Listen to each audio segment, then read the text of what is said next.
Kubor ka Batesi TV. Lawan ra siya da ka Orange Nissan Lumso po near Fire Brigade Shillong. Ringkat bat ka net foodish. Ordar mapi. Nginwan ra mangi hakerdog ying jongpi.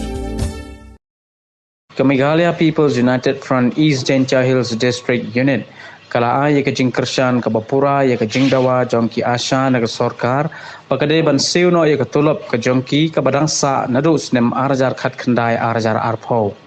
ka MPUF kala penparu ya ka jing sngokya ya ka jing telot jong ka sorkar ha ka batang ka tulop jongki asya ki badai ki nongtrei bahakman ha ka emlang ka salang ka sorkar kamla ban siu bat kampatyo ai hiru yaki Ini hagi Thai Kubor kamtam ki naleng la berngam ba kala naleng khatari kin ndang gataga sangat trai kam jongki tengi naleng jongki sangat ki gerpat sarkar ba kan lem kamtam kamtam ke jingdawa jongki ki asa kamtam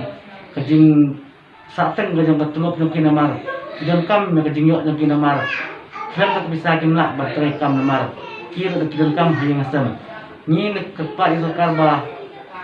dan kuno dewan aino kamtam kata karai namar suapan po pratarik nim kwa ba naleng kasang ninyo I kamtam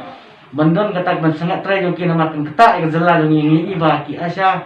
ki sur ba habis nang per kilit tur kilit trai kamtam banyo kun yono COVID-19 tingi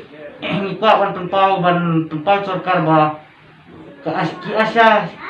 ni isya ki le kamtam yo COVID-19 naleng joki kila ai la IT sya bet muslim kamtam ban yakun yono coronavirus te kiro kisem juga namar naleng joki da kiyo COVID-19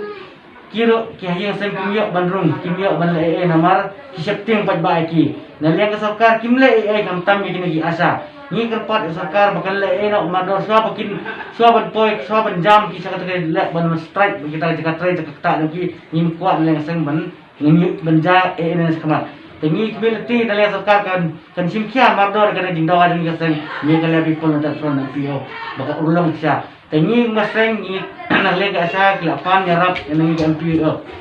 tengi nyela kersan ni ki asa bat